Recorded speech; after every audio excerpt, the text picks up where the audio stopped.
All right, welcome to episode 5 of the South Texas Power Lunch. I'm sitting here with Rick and Laura from the Mach1 team here to talk about a really cool startup here in San Antonio that is doing some amazing things. They've got a great story on their entrepreneurship journey, as well as their efforts around fundraising, which I get excited to talk about, and family. Guys, welcome. Thank you very much. Thank you for having us. We've been talking here for about an hour. I wish y'all would have been here earlier because we've been talking about some really cool things. But let's just kind of go through the podcast stuff that we had planned on. But before we do, give us that elevator pitch because you guys have been in fundraising mode. We're going to get into this. So you're used to it. Like, I mean, show the listeners, there's a lot of people listening, viewers, what's that elevator pitch on how you describe your business? Ready? Which one of y'all? Yes, sir. Is it I her? got it. The easiest way to describe All it right. is think of AAA. Think of Uber technology meets AAA services. So That's what Mach1 on is. demand roadside assistance with no membership fees. Look at that. See, you got the combo together, both of y'all doing it. It's like you even rehearsed it. Y'all Yeah, done you it know. a We couple didn't. We times. did not. We've been doing this almost 4 years. Trust me. Just- So to muddy that one up a little bit, because the lawyers always, try to bring clarity with a lot more words, which all they do is muddy it up. I mean, you guys are doing something amazing to really democratize what has been a difficult service around getting roadside assistance. Absolutely. And as somebody that have just recently needed some sort of roadside assistance from keys getting locked in cars and those sort of things, there's a lot of people that talk about roadside assistance, but actually accessing your roadside assistance is a really big challenge. Give us some more details about how your system and your offering works. Walk us through an example. Sure. So, I mean, it's super easy to sign up. Free download, free account. You just 2 minutes and you're in the system and you can order service. So I think we all have the horror stories of waiting 4 hours, or we know somebody that's had to wait 4 hours on the side of the road. And what we actually do is our platform will connect the customer to the closest service provider. So it doesn't go through a call center. We've completely eliminated that element, and we're putting you in touch with literally the closest person to you. It doesn't go out to different bids to get costs or anything like that. We just contact the closest one. So we've been able. Flat tire, just like Uber. I need help. I go into the app. I hit the button. Somebody takes it, just like an Uber car, just miraculously shows. It says, "Oh, they're coming to you." I can see them and track them. Yes. As they come all the way to my service level, they come to me. They need to call me or text me. They can. You got some cool technology around how you can even ghost their number, which I think is great. Get the deal done, paying cash, I'm back on the road. Paying through the app, I'm back on the road. Correct. Yeah. I think that, again, as somebody that's there, as much as I'd love to say that everybody can change their tires, I have learned the hard way that most people cannot change their tires. 93%. 93%. Of millennials, I think. Yep, of millennials All right. cannot do basic vehicle maintenance. So Jump in the car. we're in my office, and you can see my 3 beautiful children. They will be the 7%. They will have no choice. That doesn't mean they won't use the app. All right, Rick, I'll let them use the app, but at least they're going to know how to do it. That's true. I think, yesterday was First Responder Day, and I think it's important to take note of that, because even if you do know how to change it, if you're on a highway with cars zipping by you, do you want to be on the side of the road? And if you're These in are dress first clothes, if you're in a responders. suit, if you're going to a meeting. I have done it in a Right. suit. I have had to unload everything in the back because I'm that stubborn person that says I can change this tire. Matt, and you're going to be the unload perfect everything. provider for us then. Matt, it's because Mach1 didn't exist. That's why you exactly had to right. do it. You know what, Rick? We actually haven't met at that time, so that's exactly why I did it. My kids thought it was amazing that I was doing it. You know how to do this? I'm like, it's a tire. It's not like you're asking me to change the oil filter, which I Well, do know how to do that as well. But The next step that you need to be worried about is a lot of vehicles don't even come with the spare tire. That's so if you the needed tricky to, part. which I just learned when my parents bought their new one, and they're like, "We're taking this back. There's no spare tire." And then I realized I have a truck with a lift, and I've got the specialty tires. I don't technically have one either. So. So 56% of new vehicles don't come with a spare tire now. Electric vehicles don't come with a spare tire. No Tesla has one. So as you're hearing, for those that are the entrepreneurs and the startups, data is key, and Rick's hitting us left and right. yeah, with we the know hard, all the stats with the in this hard industry. truth, which supports this environment that you're in. Right. Talk a little bit about the Tesla, the whole the battery cars. What's that also that opportunity that people aren't really anticipating as Tesla's hit the market. You hear yesterday that was it Hertz, I think, made an order for like 100,000 Yep. units from Tesla. Yep.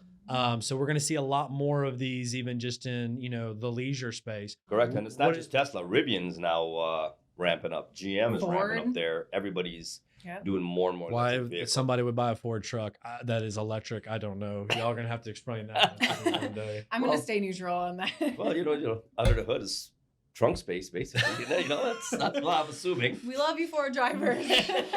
But all these companies are manufacturing these vehicles. Right, I don't believe we're ready for infrastructure yet. They don't have enough charging stations out there for one. right, People live in an apartment complex with an electric vehicle. Where are you going to charge your car? right. You're parked out in a parking lot. You don't have a charger.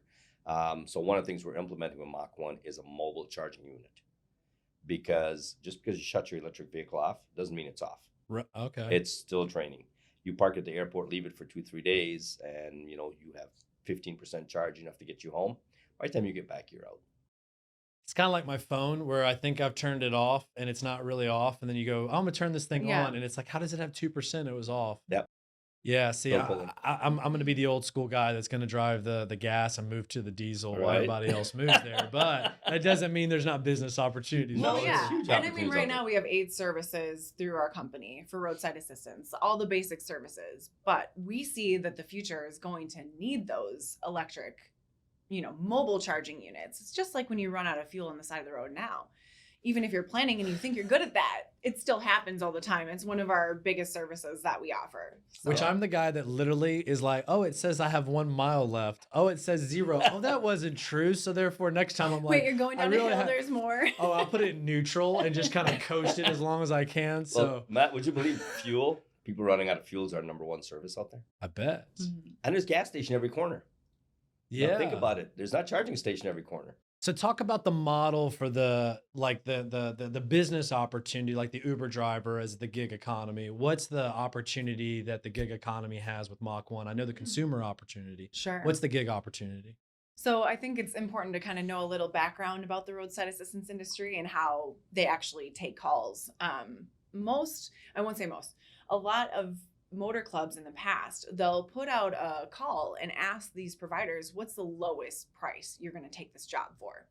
People don't really realize that, right? So in the industry, these tow truck drivers and roadside providers, they get really the short end of the stick. Right. Where they're making really barely breaking even on their businesses to go help you on the side of the road. So with our platform, we're actually connecting them with the closest, customer, and it's within fair market value. So, the customer doesn't really see a sharp increase in the cost, but these providers make more money. Right. So it's a great opportunity for these providers, not only from the gig economy standpoint, that it's a side job for someone, Right. but they're making more money. So the guys that have been in this industry are now making more money with us. And they can set fair think about it rates. for a minute. If you're paying your insurance company $10 a month for roadside assistance, you're not going to get premium service when you Right. they're not going to send somebody to you in 10 No, Or minutes. you're going to you get a get it in bill at 3 the end of the hours. day. The average wait time is almost 2 hours out there. Right. The average wait time is between an hour and a half. Which and as 2 a hours. parent, and you bring this up, right? Even though my 3 will know how to change one, I want them safe, secure, and out of Absolutely. an environment as quick as possible. So, you've got parents that are, concerned about their millennials, look at it. And a lot of this bundled pricing, right, is because they just put it in. I think with you guys, as you provide other opportunities, either they will bundle you in, a Right. B2B opportunity. I know you guys, have looked at, or they'll start to break it out because others will say, well, this is unnecessary. Why are you charging me for this? It's a bundle that is worthless. I use Mach1 for everything. Right. And so then they'll be breaking it out. So again, it's a really cool product that you guys have out there. I know there's a whole lot more. I know we talk about it all the time, that it's exciting what y'all doing. But for this, let's go back in time on the journey, because we try to get everybody's journey. Talk to me about when this was just on a napkin, because it was on a napkin, right? It was actually a notepad. A notepad. Okay. Some Yeah. people are napkins. Some Yeah, people are it's a notepad. notepads. I couldn't find a napkin at 3 o'clock in the morning, but I did know where my notepad was. Okay. So tell me about that 3 a.m. notepad. You want to tell it?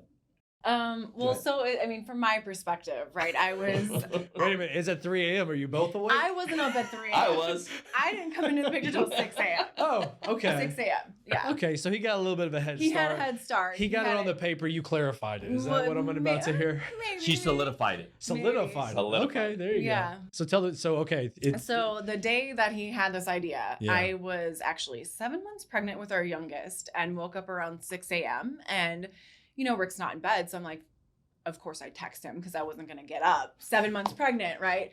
Like, Where's where my are coffee? you? Yeah. Where are you? So he comes up with a cup of coffee. With a cup of coffee. Good man. Yes. Bravo. And a notepad. And he's like, babe, you can tell he's kind of, wired already. He's been at this for a while. He's like, babe, I got this idea. And like, he had everything sketched out down to even one of the first iterations of our logo for an on-demand roadside assistance app. And Talk about chasing your dreams, huh? Is that the one we see? Because that'll be for on the cover and everything. So is that the one we see today? Is that Yep. that the one that made it through? Okay. Right. yeah, yep. So plus we kind of modified it a little bit. He wanted red and I wanted blue and we put this all together, but yeah. Which one won? I forgot. Red, white, blue. Both. They're Oh, both. they're both in We there. Red, white, compromised, blue. yeah. We're Wow. veteran-owned company, Yeah. man. We We're gotta gonna go red, white, We're blue. gonna get to this husband Yes. wife duo thing Yeah, here. that's it. I can already hear the theme: compromise. That's Okay. it. Yep. Sorry, I'm interrupting you. No, Keep no. going. I mean, so from there, we researched it and found it really, truly didn't exist end-to-end digital automation in the industry. So we met with a patent attorney. We're actually patent pending on the technology behind this. And we decided to go all in. I mean, and that was a couple months later, instead of going back to the 9 to 5 from maternity leave, Right. we took the leap of faith and we both just went all in. We knew that if it was going to succeed, we needed to both be Okay, all so in. let's go to that moment because I try to get that with every single person I talk to. So you're on maternity leave. Are you? I was working. Okay, Matt, Okay. but I'm on maternity leave buying domain names for Mach1. by the way. Okay. Well, I get it. wasn't really on- Okay, I get it. Yeah. But there's this. I'm always fascinated of the moment that you go all in, and for some people that have been on here, the side hustle was pretty much even with the main hustle, Yeah. and they just went, oh, I'm just going to go from one ship to the other one, nice and easy, right? Versus some people that go, yeah, I'm all in, and it's like a craps table. I'm pretty sure the odds are in my favor. I'm going to go ahead and throw it, that type of thing. Which one was it for y'all? It was both. It was the combination of, we had to take a deeper look because, of course, we had first kid. We Right. had a second kid on the way. We literally had like a finance, see how much it would cost to build this thing. So there was a lot of due diligence. Right. But then after we started building it, and even the tech people that we hired to do some of this work was like, oh my God, this thing is going to be crazy. Yeah. And then we started talking about what else we could do with this platform, the dispatch system. And as everybody started solidifying it more and more, you get to that point where you can't turn back, That's right. right? Because you've got too much money invested, you've got too much time, you've got too Yep. much people. So then we decided to go figure out how to do fundraising.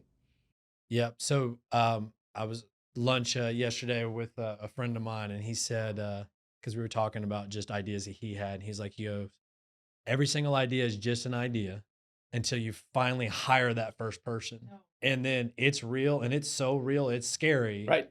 But that's the moment. Yep. Everything else into it, forming the entity, putting stuff on sketches, using your time and a little bit of cash, that's fine. But when you take someone else's, the responsibility for someone's livelihood onto your payroll, it's all different. Or It's Yeah. real. Or then we rented our office I was Oh, gonna there you say, go. because yeah. we knew right away that trying to work out of home with Right. dogs, kids, Right. you're not going to focus. You're not going to do what you're supposed to. So we decided to go out and rent an office space. Not very big, but we went out and got a space, and then we go to the office. That's when it was real for me. But when you sign a lease, Sure. Right. Big expenses, right? Right, Yep. you're Your committing. livelihood. Yeah, we were all in Right. then.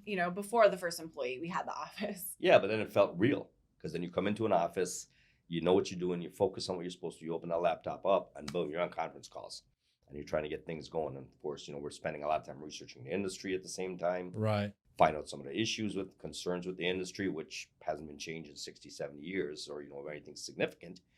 So then we're like, yep, we got to do this. Keep moving, keep moving, keep moving. We never looked back. We really didn't. So we didn't talk a little. We know you maternity leave, right? But we didn't get about your experience before. Talk a little bit about careers up until that point where you guys made the jump.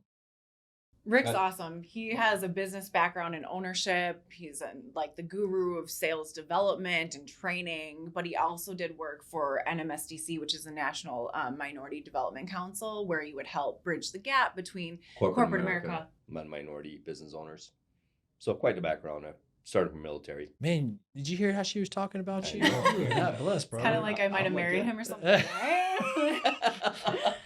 Yeah, we did mention that at the beginning y'all are married, but just to be clear, if not, it's really obvious. And even people that are married don't talk that way. So that's true. We might still like each other even after I was gonna say amazing, we're gonna get to that one too. But tell more about yours because you never went back to that job. So what was it? Well, I was a marketing director for a data provider. And so my background is really heavy in marketing, but I also managed teams, design and development teams, and a lot of like user experience planning from websites to apps and things like that, senior project manager. But when I started my career, it was in an international business as well. So I was able to travel and kind of experience different cultures and expand businesses and things like that. I should have asked Rick to say about yours. Yeah, right. So that we I'm glad she did because I never get it all in there. It's all right. Notice how she flew it pretty. But she called you guru and awesome. So as long as you had words bigger than that, you did just fine, brother. I'll get you in a second. I'll work at it. Yeah, you can make it up for later. Or the flowers you got me yesterday. There you go. See, got to keep it alive, man. All right, so let's go to family because that's something I want to talk about. It's a good thing there. So there's babies, there's young ones already, there's babies. Talk about how you launch a business with a family and as partners and still love each other, which you clearly do. Give me some tips on that one because I'm always fascinated. I mean, y'all are the third couple. We've done 5 of these. Not all have launched yet. Third couple that work together. I'm just always fascinated. Well, let me just say, first and foremost, as a startup, there's a lot of commitment, a lot of pressure and stress. And I think it's so important that you have your significant other that understands what you're going through and that you're both committed to it. So I think that has really worked well for us, is that it was a huge undertaking and a huge commitment, but we were both all in. Yeah, right. So when you and your spouse work in different companies, you come home, you had a great day today, or you had a bad day for whatever reason. You come home, you tell your spouse, and they're telling you about what their day was like at their job. Right. With us, we knew what our day was like because we're talking there. If it's a great day, we could celebrate together. If it's a bad day, we can still celebrate together. Well, sometimes you have to because you get home, there's the kids, there's the dogs, you got to go to normal life. Right, you got to turn it off. The other thing that I like about it is if there's an important call, we've got a customer, we've got a provider, whatever, that one of us have to deal with, or an investor call even. At least we understand, we both know who the investors are, we know who the customers are, we know who the providers are. So one of us can take care of the family while the other one takes care of the call. Or if both of us needed to be on, we'll give the kids a mobile candy device bar and try not to bother us. There's times they'll be raising their hand from the couch and we're like, shh, no, 5 more minutes. So I was going to say, so I'm sure y'all had the ones, with the Zooms, there was another one, I guess, on Bloomberg the other day where the little boy comes on and making faces and stuff. Yeah. Yeah, we've had calls with our investors. And our dogs too. With our investors and, all of a sudden the kids coming around, hey, mommy, the phone is not showing me okay, here, come here real quick, do that. But the nice thing is everybody know we're husband and wife team. Yeah. So people understand that, you do it, especially with COVID. We had a call with 2 big insurance companies during COVID. Mm. And they understood we're working from home. They understood we have kids and, whatever. So we were able to take turns. But y'all were doing this before COVID. Oh, yeah. Before COVID, yeah. So, but we went nationwide during COVID. Wow. We actually we went from when COVID started, we had 1 employee and now we have 7 total on. And, there's other people that's supporting the business too. So this come up a couple of times. I'm just fascinated by it because I did ex-wife and I, we own a business together. So it was an eye-opening experience to work with your spouse, goods and bads. But from a startup standpoint, you get the ups and downs of startups, right? You get the whole of, ooh, this was a really good meeting. I think we're going to, close this deal for this B2B, customer, or really good call with this investor. I think we're about to get an influx of cash. And inevitably with those, I'm sure y'all have had them. It's kind of common. Then, nope, falls flat. Absolutely. How do y'all ride those ups and downs, together? How do you not let that affect your marriage? It's called red wine. And supporting each other. Do you have a certain label that does better than others? Whatever HEB has on sale that day. I could recommend a couple for you. But no, I think that it's just important to really understand that even though we may have had a bad call, that might affect him differently than me that one day. So I can be a support one day, he can be a support one day. You know, we might not both be down in the dumps because something didn't come through. And I mean, so that's one side of it. But then just understanding that we know that's going to happen. I mean, if we're looking for investors and we have an investor meeting and nothing comes of it, well, we didn't set our expectations like, you know, if you don't have the money until it's in your bank account, right? Until they hand you the check to. But you can't help but feel like, you know, it's like absolutely. Right there, right? Or that deal is right there. You do. And we you know, felt that you just experienced We felt that, and we just go back to the drawing board and say, you know what? Let's just see where we can cut budget. Perseverance. I think that's the most important trait to have for that. Is like we both are very strong-willed that way. That like we're just there's no stopping. Quitting is not an option. So we just got to keep. And going. I'm going to say part of that too is we have an awesome staff. Absolutely. They understand, they know we're investor funded, so they know. When they see that look on our face, we come in the morning and see that stress. They're like, bank account must be running low. Yeah. Let's try to do whatever we can. Burn rate, so it's called a burn rate for a reason. Right. Yeah. Burn rate means how long will that cash last? What are you trying to do? Can you get to the next level? Right. What was the biggest lesson at the beginning? I mean, you're still in that, you know, y'all are, so I guess I know this, and part of this is difficult because I know so much about what y'all are doing.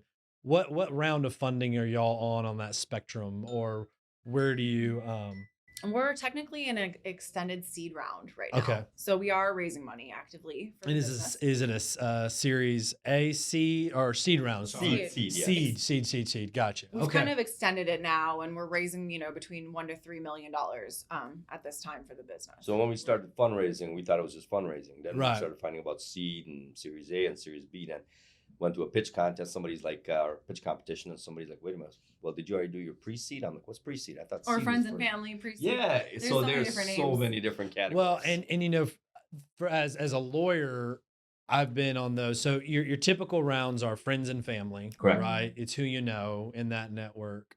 Then you're going to get to what I would call a pre-seed round, where you're looking at angel investors, you know, some more friends and family, but you're in that $500,000 to $1 million Correct. mark. You know, then your seed round can be 1, 3. Series A starts to blend. Yeah. It's typically, you know, y'all are at that level where you're at a seed round or maybe a Series A type round. Correct. Because you're actually launched, you've got customers, We're in you've revenue. already scaled. Typically, you look at a pre-seed round is you're still trying to get your concept completely out there and prove together. Angels will take that risk at that time for Correct. those. But then once you're in your level, you're looking more at venture capital because they're looking to take you to that next level with an exit of an acquisition or private equity or Correct. public. Those are all blended. And some people are very strict on, well, what round are you on? Some people are like, we'll call it a Series A. Well, no, it's really a pre-seed. Well, I want to call it a Series A. There's no hard rules. And you're right. Because some would It's say very that you gray. have to be in certain revenue of certain amount before you can be called that. Correct. Some are like, no, whatever. End of the day, you're trying to raise funds, you're trying to grow the business. Yep. And how much you need. And, you know, one of the things I don't want to do is take $40 million, put it in a bank, and you don't use it because you can never get that equity back. Well, and I always tell people on that gray area is be careful what you're signaling to your investors, right? If you don't have your product that's launched, then say you're pre-seed. Right. If you do have it that's launched, but you think you're going to need $10 million over the next 2 to 3 years, but you only need about $1 million now, call it just a seed. Right. Yeah. If you signal too high, too fast, the expectations of your investors and what they're expecting it to generally look like climbs and prevents you from getting to the next level. Absolutely. Because if you raise $1 million for your Series A and go, well, now we're going to go for our Series B for 3, people are like, no, that's not a Series well, B. wait a minute. Right. Why do you need $3 million as a Series B? So it is very gray, but it's a good point, right? You're setting those expectations with your vendors. I mean, and I think it's important to note, you know, we are at that stage where nationwide, we have a provider support network that's nationwide. You know, we're in revenue. We've proven the model out for our consumer side, our B2C side, and now we're getting ready to prove it out on our B2B side because our software works not only for the roadside assistance industry, but so many other industries. Absolutely. Absolutely. Let me take you back to you've made that decision to start the business. It's just you two. You've signed that lease. What was the most challenging part of that very early part of your journey? Did you always have the mentality as we're going to make this work come hell or high water? Okay. So you never had those moments. Especially then, we're so new. It was like easy to keep persevering then. you know. We're both kind of stubborn. That helped a lot because we both knew that this is it. We both want to be self-employed. Right. You know, we want to build something. This is something unique, something different, something one of a kind. It's not out there. Right. So what was the biggest challenge as you signed that lease, got started, was talking to the pad attorney? What was your first big hurdle you had to overcome? It's always been fundraising, I think. Absolutely. Okay. Yeah, that was definitely because we didn't know fundraising. Well, tell me about, so at that level, you're a pre-seed, you're in that even earlier stage, right? Sure. You've got a concept. Yep. You're trying to see, if, from a patent standpoint to get that asset. How was fundraising at that aspect or that level?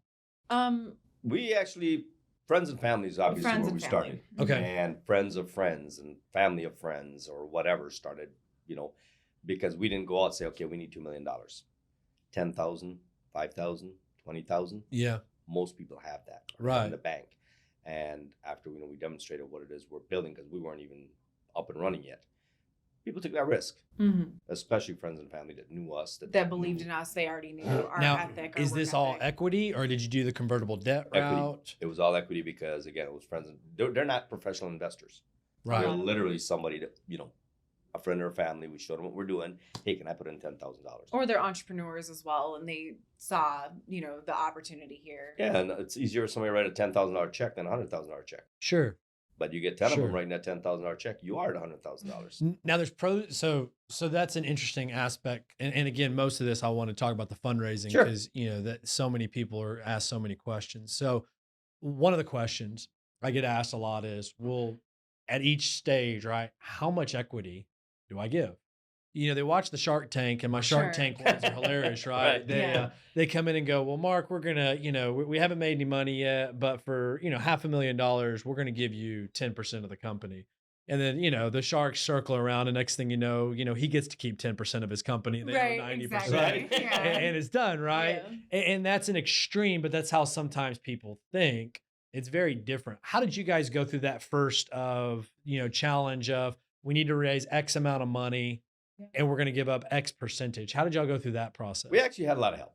Okay. One thing we realized starting this business was, you ask people for help, they're going to help you. Yeah. We didn't know fundraising. No, we learned early on, if you want money, ask for advice. And if you want advice, ask for money. Sure. So we asked for a lot of advice. We've been surrounded by a lot of really knowledgeable people, and we did need the advice, or want the advice as well. So. And we reached out to some people that, obviously have name in San Antonio or wherever, as starting, building, fundraising, all this stuff. So we just reached out to people and said, here's what we're doing. What do we need to do? How much? What's the valuation? How do we do this, that, whatever else? And people were very willing to help. They really were. They kind of told us what dictates our valuation of the company. Right. So obviously when we started as a 1 million, then it went to a 5 million, then it went to a 10 million. Mm-hmm. So the increments as we got there at each step, we reached back out to people and said, okay, we have this now. We're nationwide now, blah, blah, blah. And they were, okay, well, with that said, you should be between a 20, 25 million. And we actually participated in the Texas A&M Venture Challenge. MBA Venture Challenge. So if you're not familiar, these MBA students at A&M, they pick businesses they want to work with. And they actually act as the entrepreneurs. So they're evaluating the business. Their companies, the team. They act as the founders. This is our company. And then they'll give you recommendations like go-to-market strategy, but they'll also do a total valuation for you. So at that point, when they did the valuation, we weren't even nationwide yet. So they said, you're between, 12 and 15 million or something like that. And so they actually did the numbers, and they took all the calculations and did that for us. So we were able to share that with potential investors, and they said, yeah, this looks great. So that helped us, again, bring in more funds. No, that's great. I mean, I have a master's of finance. So, a lot of the valuations and talking with clients that's kind of a critical piece. Right. But like every valuation, right? Like your home valuation, you don't necessarily get the number, you get a range that's there. And as I explained to people, you've got to figure out how much you need, how much you're worth. And then you just look and say, well, if I'm worth this much and I need this much, what percentage of the company is that? Yeah. And go through it. So friends and family at the beginning, you were able to utilize those funds, I guess, to go market for that stage. Was it largely friends and family that got you to market? Well, but while we had friends and family, we did some of the pitch competitions here and there. Grants that we won. Yep. BBVA and San Antonio Business Journal, we won $10,000 through their pitch. We won through Rick, I don't know if you caught it earlier, is a veteran, an Air Force veteran. And so We're very active with Bunker Labs. Bunker Labs. Okay. And we won the national pitch competition, first place for that. So we won some grant money along the way as well to kind of supplement the investments that we've Put it all back in raised. there. Talk about that, because as a lawyer and dealing with the levels of funding that I do, this is really, really early stage, right? And it's free money. You got to go win it, right? But it's free money. Why did y'all talk about why you decided to do those competitions? What was the benefit of those competitions, and maybe even some advice for entrepreneurs as they're looking to evaluate how they get started? Because there's a lot. I mean, there's another one that I know, is next week. I mean, they seem like they're all the time. They're everywhere. We're actually in another one in 2 weeks through PenFed, which is another veteran one. That's up in Right. Austin. So talk through that mindset. People may not understand that opportunity and why you should go after it. Give them some advice. The biggest thing to look at is it a grant, cash prize, or is it an investment in your company? Right. What is the thing? And then also try to find the niche that represents you and your background, which is hard. Sometimes as a minority, veteran, women, business-owned company, we can't really find the ones. There's not a ton out there.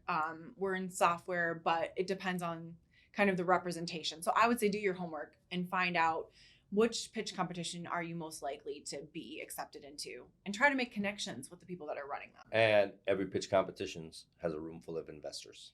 Right. You may not win the pitch competition, but there might be one guy in the back of that room that says, wait a minute, this is a sweet spot for me.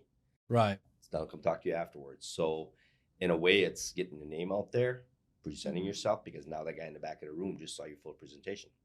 Plus practice, practice, practice. Right. You're going to continue. I mean, every pitch you do is going to be different.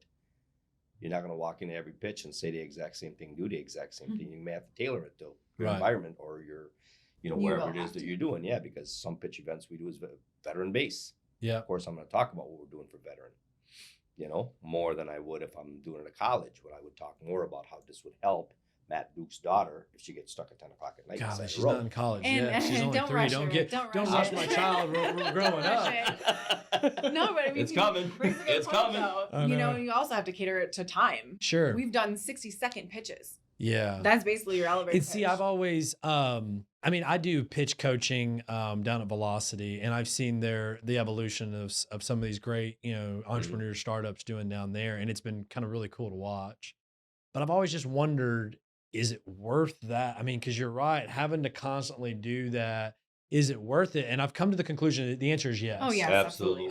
Because of that fact of, one, you're refining your thoughts. Yeah. You never know who's out there watching that could be that next, benefactor that says, I'm going to take you to the next level. And it's a connection that you never would have made but for the pitch. Yeah, and you know what? There's a lot of people out there, probably even listen to podcasts, that think that you need $100,000 or $200,000 to go invest in something. Right. You don't. $20,000 minimum with us. Right. For equity in a company, and boom, it's a start. You might know the stock market, but here you get in the stock market, you're not going to meet the owners of the company. Right. You're not going to be able to monitor what the company is doing. Right. With us, you call us up whenever you want. Most of our investors do.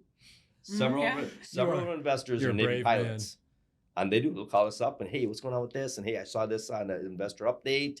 And we'll just chat. Sometimes we just go down there and have drinks with them or happy hour. Talk a lot what you do, because I mean, there's another mindset from a fundraising is, man, if I just have that one person write me that $3 million check, that's great. And I've had that conversation with people before and going, that would be a nightmare unless that person matches your values of your company exactly right. Because with that, from a corporate standpoint, comes, influence and sometimes even control. So you have to, and then there's the other part of this. I've got, another client that's looking at doing crowdfunding, which, can get you 100. We've done those. You don't have to worry about control, but now we get into a communication issue and making sure that you've got good communication and expectations that are there for a variety. Where do you guys fall on the spectrum, and how do you guys take your tactic with regard to investor relations? I mean, and I think the first thing to really acknowledge here is that every check you take is more responsibility that you're putting on yourself. That's a very good, well put. And I used to be 6'6". Put so much of that on my shoulder. You know, so as On the day keep you sell, you're going, going to be like, you know, just Shooting back up. shooting I'm back good up to go, again. right? the more you may raise, the more you will go past the point of no return because you have a responsibility Sure. to see it through even more. But we've always kept an open door policy with all of our investors. And in fact, we turn to our investors for their skills, their talents, their advice.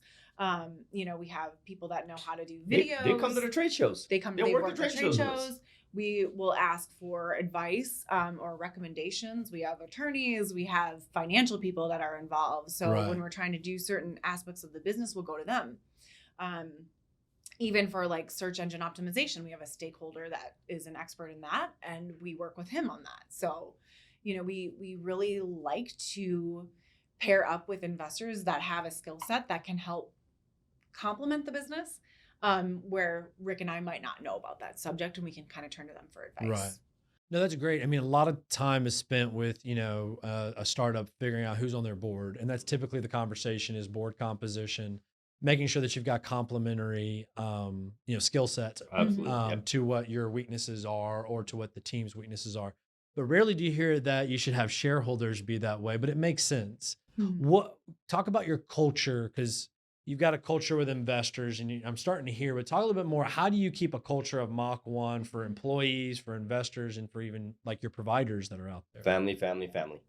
I mean, and one of our Seriously. slogans is people helping people. And Right. that's really, our employees are so passionate. That's what they can thrive on. Right. And it really feeds them. Mhm. We have a provider manager that sees what we're doing. He wants to change the industry for these providers and help the providers. So that's why he's on board with us. People that are really passionate about marketing, Mhm. things like that, that they really want to help build the business. Yeah, but we've it is actually- family. Yeah, it's very family oriented. I mean, we've brought our kids, and some of our investors brought their kids to the beach to play. We've gone to each other's houses. Right.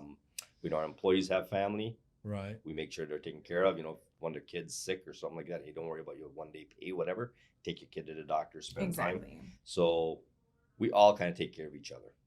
We had our guest last week, Nicole. She was talking a lot. They have very, very strong family-based culture, unlimited PTO with regard to just making sure that people can Just take on the care bar of real those. high. She did, and it's interesting because a lot of entrepreneurs, well, in the tech industry, that would be extremely rare to have, Right. even what you have, right? But then some entrepreneurs are just, you know, very okay. Hey, do what you need to do, Oh, yeah. but I'll just, you know, have you thought about what that looks like as you guys scale, right? Mhm. To even larger, where you become a larger organization, about how you keep that culture? Any plans to just really make sure that as you go from 7 to 70 or 700, how do you keep that? I mean, what are your thoughts on that? Good. Yeah. So, I mean, I think it's really important to have, you know, team building exercises. Yesterday, it's the week of Halloween. So there was a costume contest at the office. We had another meeting. We couldn't be there, but I was like, video time me in. I want to see you guys. Let me see you in your costumes. Did y'all wear a costume? No, we had to go to Austin for a meeting, so I don't want to scare the Yeah, I'm not a potential Halloween investor. guy, so I'm I'd have been not like, either. ooh, can I be the judge? Hey, I don't. Yeah, I exactly. figure for Halloween I'll just be Rick. I'm good. That can be scary sometimes, can't it? Right. Yeah, I'm don't- good. don't- According to my kids, yeah. Yeah, according to your kids. Yeah. Yeah, it's got the mean No, look again. We were talking about those brownies at breakfast. I don't think you're the scary Yeah, one. Rick gave our I think kids they brownies think you for look like breakfast this Santa morning. Claus. Yeah. Yeah, like kids. Anyway, sorry. Yeah. So going back to that, I mean, team building, what are other things you do from a culture standpoint at your stage that's looking towards the future? So, I mean, we really try to motivate them to do things for themselves, which sounds like the opposite of what you should do. Okay. Really, but I've worked for companies that said no moonlighting. Well, I'm sorry, other people have passions they want to pursue.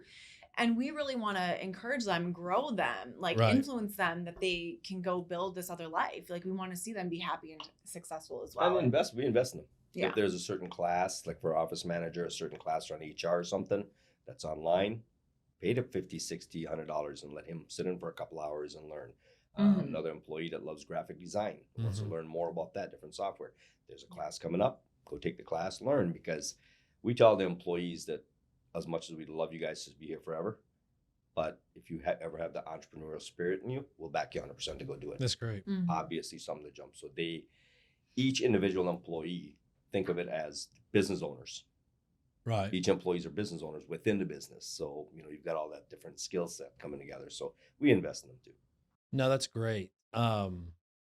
That's great. So from a provider culture, Mhm. right? Because a lot of news has been made for the last couple of years around Uber and Mhm. just how they treat their drivers. What do y'all do to cultivate a relationship with your providers that are actually out there serving your customers?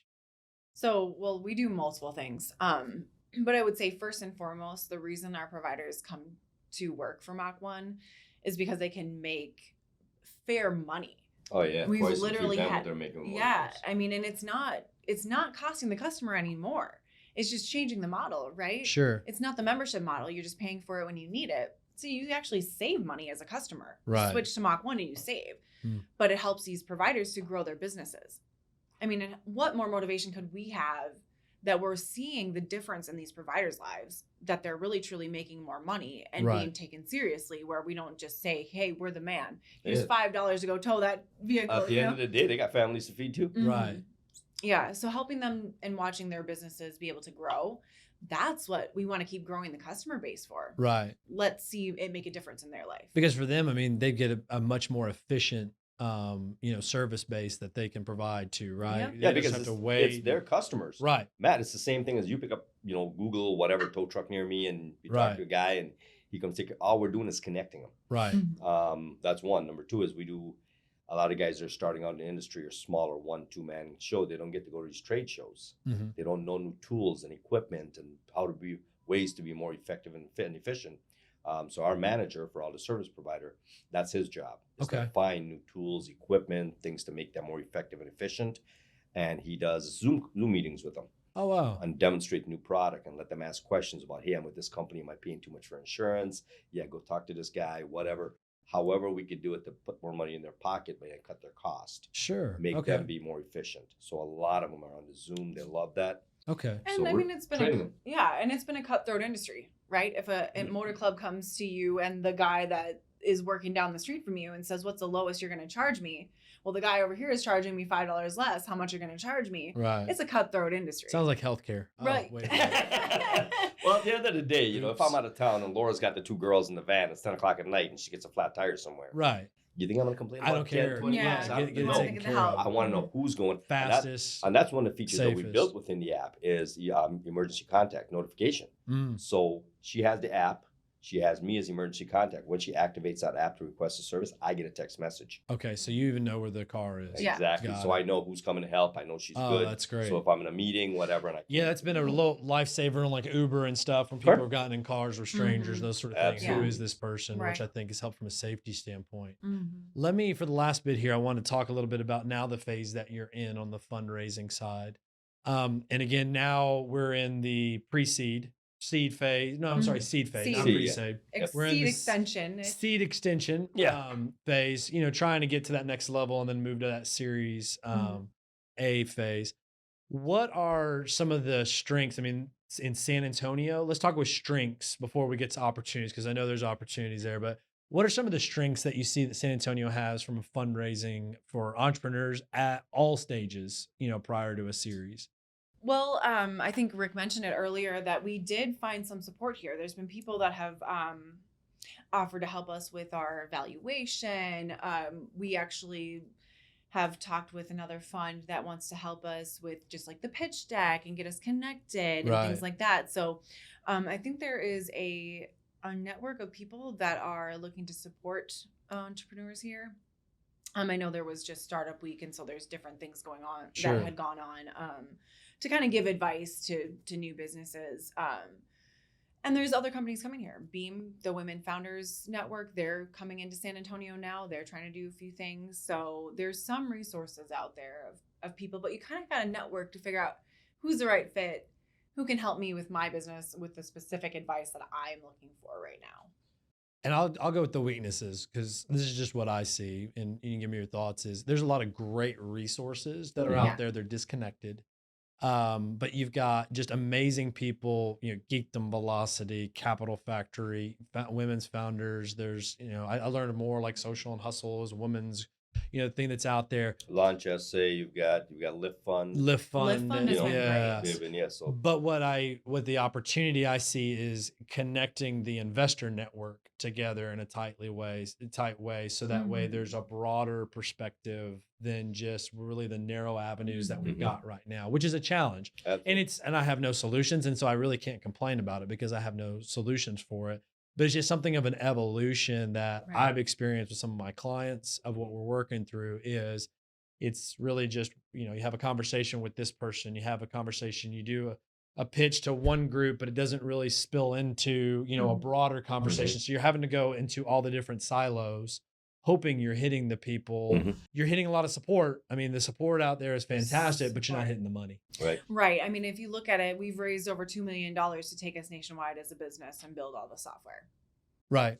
We have one group that is a part of us out of San Antonio. Literally all of our investment money has come outside of San Antonio. Right. None of it has been from Right. San Antonio. Right. Which is a real detriment to our city, because I wouldn't blame you if you said you needed to get out of San Antonio, but you can't get funded. And actually, I've talked to a lot of people that have done that.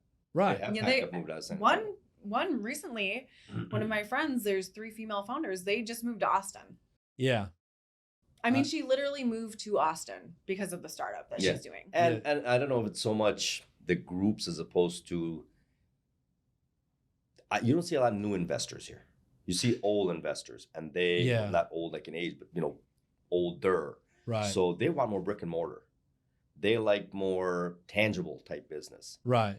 It's really not the place for tech, because unless you're tight and keep them Investments. very tight. Which is, it's kind of a juxtaposition, because there's been all this talk about tech in San Antonio, but I don't know how much of it is being invested in here. It's interesting. So the San Antonio community, from an investor stand up, as I have experienced it as a client and other things, you've got some very good groups that are very focused in what they're doing. Excellent groups. They provide excellent resources. Absolutely. But they're narrowly focused.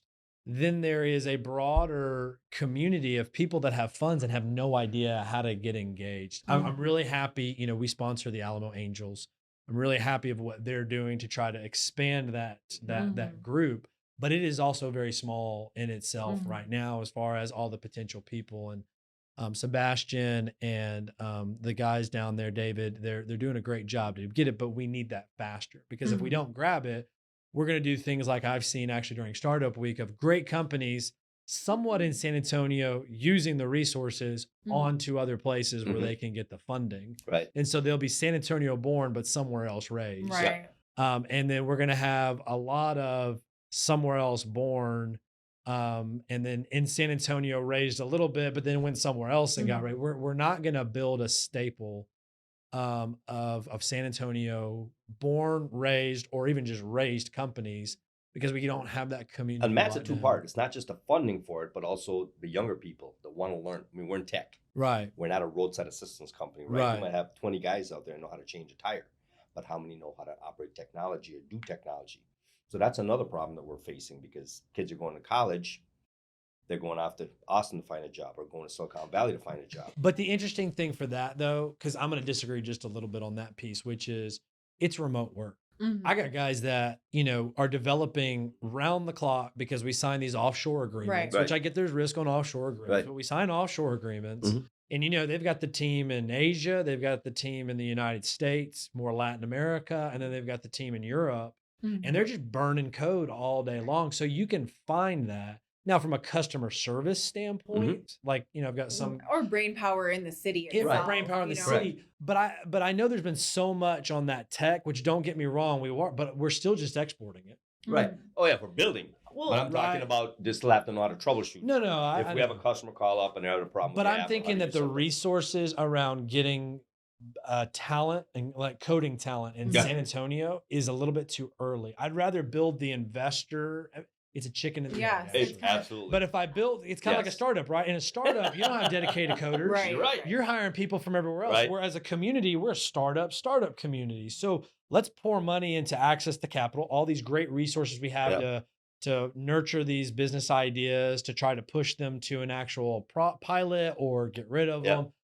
But the focus on the coding part which there's great guys doing it for a for-profit, and I think that's the right route. But the focus of some other efforts to get all that coding in here, we should be focusing on bringing together the funders. And think about it like this, okay? Corporate diversity programs, they are supposed to designate a certain amount of money towards minority, women, veteran-owned businesses, basically underrepresented populations, right? Right. I think we need to think of the funding world in that sense, where it's like, look, for one, we're military city. Guess what? We're a veteran business, but we haven't raised any money here. Right. Like, or I don't know how many veteran businesses does there our are, but funding community match the values of this community? Right. And think about Think about it from a perspective of, you know, let's put aside a fund specifically for this underrepresented group, right, and see what happens. It's only for that group, and see if that can make a difference. Yep. Yeah. Bunker Labs, for example, we're called Military City, right? Mm-hmm. Bunker Labs, I'm part of Austin. Wow. Because we don't, again, the city, the community doesn't embrace it, right, for some reason. That's my issue is so I'm not born here. I'm raised here. I love San Antonio. I'm staying in San Antonio. Not a lot of people were born here. What's that? Not a lot of people were born here. No, I'm from the South. I'm from crazy Cajunville down in Baton Rouge. Sorry, we're from up north. There you go. So you're from crazy place too. Yeah. Crazy snow place. Two different reasons, same crazy. But I grew up just Austin. Austin can be Austin, great to visit, but San Antonio is very unique. And again, I really do think it comes to, we're just not raising up the kind of corporations. You know, we're trying to move them over. Geekdom was a great example, right? It met the core culture of San Antonio. Mm-hmm. What those guys did was phenomenal. You know, KCI was another one, but now those companies are, you know, they've moved on that chain. Exactly. And I don't know that we're doing enough to grow more of those. I think we're supporting those, but in the new economy of, like with Austin right up the road, Silicon Valley Part Mini, 2. Although they'll say it's something different, they're weird too. Even Silicon Valley will say they're weird, which is great for them. I don't take away from them, but what is San Antonio going to look like? Yeah. And I think it comes back down to being able to fund capital. The tools are there. Right. I mean, you can find the tools everywhere, but the funding sources aren't there. Well, I mean, and you see, I don't know if you saw it in the news, and I don't know any business names, but there was a foreign company that was going to invest in a San Antonio-based company. It wasn't San Antonio investors. It was a large, But at least on that one, you're going to keep San Antonio from a foreign. The other one I have is we do a lot to try to bring foreign companies to be based in San Antonio. Right. And I'm like, well, what are we doing to support? But still, if San Antonio as a level 1 can't support, we're good. And so I'll do the plug again for the Alamo Angels. I think that the organization that they're doing and the transition they're moving to make that a larger organization, those kind of environments, or we need more of those. And bringing new blood. More of those. Yeah, and more blood, more inclusive. Money. I mean, you know, there are doctors, attorneys, there are, you know, land barons now from real estate side. How are we grabbing those together to actually have them invest in our community? And what's the attraction for new investors to come as well? Sure. You know? I think that there's got to be some kind of thing that wants other people to come and join an organization. Yeah. And so you never know, Matt, maybe you need to create a new fund, a new group that is going to focus on bringing all these new guys in. Yeah, there's so much spare time on you. I do all the spare time. You only have 1 or 2 things going on. Yeah, just a couple. Well, this has been wonderful. What I try to do is 2 things for you. Number 1, the golden, and I say this, and my team is like, don't say the word nugget. I'm using the word nugget. They're laughing right now. What's the nugget that a young entrepreneur thinking about starting up, what's that one piece of advice you would give them as far as what they should be considering based upon your journey? Oh, don't stop, don't slow down. Seriously, if you're going to do it, you don't do it halfway. Yep. Go all in. You have to have it. Well, that's why the marriage works. Right. And you're going to have bad days. People are going to, one of the things I found out and talking to other entrepreneurs, they agree with me on this. You go out and tell 10 people about you have this idea to start this business. 9 of them are going to tell you a reason why you can't do it. And they'll probably be the closest ones to you. Oh, right? Yeah. And that one will try to check up on you. Hey, are you doing it? Hey, and tell you why you can. So don't let people around you, or sometimes don't even tell your ideas. Well, I don't tell a lot of people what we have coming up. Yeah. So again, if you you're gotta going be to do under it, the radar a little bit. Yeah, you got in the beginning. Yeah, and you don't want to go brag about, hey, look what I'm going to build and blah blah blah. You just get out there and start doing it. Yeah. And I love nothing better than helping someone like that want to get to that point and want to do it. And it's great to talk to other entrepreneurs because you can hear yourself thinking when you're talking to other people. You're like, wait a minute, I just got an idea about something. Mhm. So when you're Yeah. asking about, It's when like, you have who's the those, mentor, the mentoree, or the mentor? Oh, Right. yeah. You know? because you're asking about, when you have those days where, you're expecting that one investor to give you that check and boom, it falls apart. You know what we do? And I'm not kidding. We do pour a glass of red wine after the girls go to bed. And make our ramen noodles because that's all we can And we afford at that talk. point. Ramen noodles are great, man. Come on, when I was in Korea, Add we some lived on cheese that and stuff. egg to it. Hey, go get the Um, fall things, faux things from Costco. That's what I eat on. I love those suckers. And Cheap too. and we talk it out. Yeah. We talk it out like, okay, who else? What can we do? And then all of a sudden we'll be like, oh, ding. You know what? We do have this current investor that said he would like to consider come back in. Boom, gets a phone call. Hey, are you interested in? Or if we know we're going to raise more money, we shoot an email out to all our current investors saying, here's what we're doing. Here's what we have going on. Go back to the people that already invested in you. It's a great place to start. There's a word, for investors for entrepreneurs, scrappy. And I think that sums it up. You got to be scrappy if you're going to go do it. You got to find a way when there's no way. Perseverance and scrappiness. Yeah. That's it. Scrappy, scrappy. Mhm. And surround yourself by those people that can keep pushing you. That's wonderful. Seriously. The last thing I'll leave you with is I'll give you the open mic of anything you want to push out there, tell people how to get a hold of you, say, hey, this is what we're raising. I'll leave it to you, whatever message you want to lay out there. You know that I'm the marketing one. If I don't leave it with a call to action, but And I never know what the right call on Notice is, how so that's that's the why word, I'll Okay. serve it up for you. So Laura. I'd Go ahead. first say thank you for that, Matt. Switch and save. You don't need to pay for insurance. Like Mach1 has an awesome provider network. So go to Mach1Services.com or your app stores. So it's MACH. Mach is in the speed of sound. Mach1Services.com. Or the Mustang. Work Yeah. hard, guys. However you want to describe it, but go there. You'll find the download links right there. It's free to download. It's a free customer account. Free to download. I mean, it takes 2 minutes to make an account, and then it's like you have a roadside assistance membership that you would be paying for. Although this one does not have any membership. You pay for it when you so use you it. just have it. Yeah, you Yep. just have it. I mean, and kids when are you going need off to college. Perfect thing to put on their phone. They have it. Mhm. Yeah, and then and to get in touch with us, we're on LinkedIn, Laura and Rick Narpaul, or you could just come through our website, Mach1Services.com, and yeah. And if you're considering investing, by all means, reach out to us. Perfect. That I was- think that we was the hit plug. both of them on there. You see why we work well together? There you Yes. go. It's great. Well, thank y'all both for coming on here. Thanks It's for having always us. a Thanks for having joy. us, And this is Matt. exactly what we want to talk about is, the journey and then also just issues y'all are facing because we all face them together. It's funny, before we met you, somebody was actually saying that they should start doing a podcast for business owners in San Antonio, for people considering starting up or people in those pain points. And it was funny when we met you and you said about the podcast, and I went back and looked at your previous ones. I'm going, there it is. Someone Yeah. just got done saying this needs to be No, done. we're committed to this. I mean, this is a new setup here today. I'm sure people are going to go, hey, Matt, that camera's in the wrong spot, which it is. But the dialogue is fantastic. right? Absolutely. And That's what it for, is. for me and for what we're doing here is I want to put spotlight on amazing stories like y'all's or what you're doing because people don't know. Right? Mhm. I mean, I wouldn't have known unless I saw you pitch that one day and Yeah. went, wow, and then came and, follow up, right? And there's a relationship there. Knowledge and getting to people is there. And then the second part is there's gaps here. Mhm. And I've got my skin in the game is this is my community and I don't want to become the stepchild to Austin. Playing soccer here in San Antonio as a kid before it got to be big. I mean, we were not going to be the stepchild to Austin.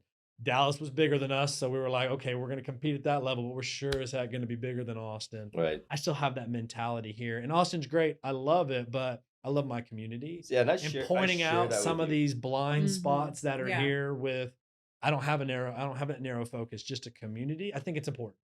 Will it change anything? I don't know. I wish I had the answer. I wish it would be like, okay, here's the problem, here's the solution, here, plug and play it. It's not, but if we don't talk about it, Right. then it's never going to happen. Mhm. So And- again, and I think you guys we for shared always that talk- passion with you too, because when I was an 18-year-old snot-nosed kid and the military brought me here, my first base was Randolph. So I kind of became an adult in the city. Yeah. Sure. And when I went back to Minnesota and stuff after the military and Laura and I met, I said, I always knew I was coming back here Mm. because this is where I grew up. I saw this as home. Right. So I'm the same way. When people said, you guys go to Austin or move to Silicon Valley with your business, you can. I want my kids to have that experience. That's in exactly our, right. In our community. The diversity of this community, is just fantastic. Absolutely, it's a great city. So we're with you on that. We want And to share that. we don't need to be Austin. Let Austin be Austin. We need to be us, but we need to have our identification. Well, I think Austin's a suburb of us now, aren't they? Well, they're trying to make it us a suburb of Denver. It's all about perspective. We're a little anyway. bigger. We're a little bigger geography. We're a little bit bigger. We're A good. little bit bigger. Well, again, I thank you guys for coming. This will end our, I think this is our 5th episode.